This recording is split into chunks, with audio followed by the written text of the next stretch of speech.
माळेगाव येथून चोंडीकडे पुण्यश्लोक अहिल्यादेवी होळकर यांची रथयात्रा दिंडी आज रवाना झाली।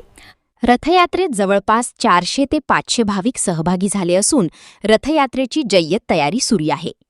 पुण्यश्लोक अहिल्यादेवी होळकर यांच्या 301व्या जयंतीनिमित्त पुण्यश्लोक अहिल्यादेवी होळकर प्रतिष्ठान यांच्या वतीने श्री क्षेत्र माळेगाव खंडोबा यात्रा ते श्री क्षेत्र चोंडी अशी 12वी दिंडी रथयात्रा 27 मे रोजी माळेगाव यात्रे येथून चोंडीकडे रवाना झाली आहे।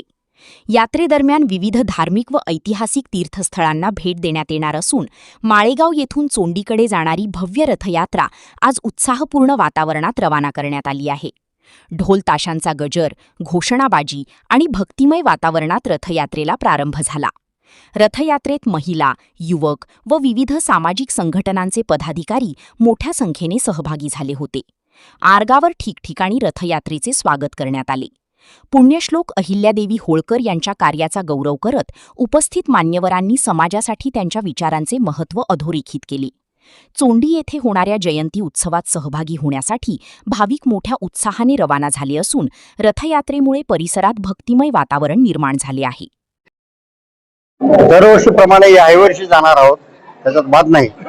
पण यावर्षी आमचा थोडासा कार्यक्रम आम्ही चेंज असा केला। गोदा ते शिना जलपूजनाच्या कार्यक्रमाच्या माध्यमातून पाण्याची जी अडचण येणार आहे भविष्यामध्ये प्रत्येकांना, तर पाण्याचं व्यवस्थिशीर नियोजन व्हावं या अनुषंगाने अहिल्यादेवीने केलेल्या कार्याचा उहापोह आणि माहिती देण्याचं काम यावर्षी नव्यानं आम्ही करत आहोत। या रथयात्रेमध्ये किती भाविक सहभागी झाले? आता तर आमच्याकडे सध्या 300-350चा आकडा आहे, पण शेवटी 1000 पर्यंत। कोण्या मार्गाने पुढे जाणार? आता आम्ही अहमदपूर, परळी, आंबेजोगाई, मांजरसुंबा, पाटोदा, जामखेड या मार्ग आम्ही। सध्या उष्णतेचं प्रमाण जास्त प्रमाणात वाढलेलं आहे, यासाठी आरोग्यासाठी भाविकांच्या आरोग्यासाठी आपण काय आमच्याकडे नांदेडच्या आमच्या डॉक्टर मंडळीनं DMAनं मेडिकल किट दिलेलं आहे। ऊन लागलं गोळी, ताप आली गोळी, संडास आली गोळी, सगळ्या प्रकारचं असं नियोजन आहे आमच्याकडे। भाविकांना आव्हान काय असणार आहे आपल्या माध्यमातून? भाविकाला आव्हान एकच आहे की व्यसनापासून दूर राहा।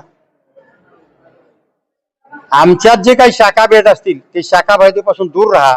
मानवता हेच धर्म आहे, मानव धर्म एकच आहे असं समजून एकत्र वागा, शिक्षण घ्या, व्यसनापासून दूर व्हा, बालविवाह करू नका, भ्रूणहत्या करू नका, अशा प्रकारचा आमचा आहे। यावर्षी जास्त भाविक सहभागी झाले असं वाटतं का रथयात्रेमध्ये मागील वर्षापेक्षा? खूप जास्त झालेत प्रतिसाद। आम्ही न बोलवताना आता 5-6 जण ते समोर मोठे मोठे शिक्षक आहेत, ते न बोलवताना आम्हाला अचानक आले आणि अशा प्रकारचा प्रतिसाद वाढत। या रथयात्रेचे किती वर्ष आहे? 12 वर्ष आहे।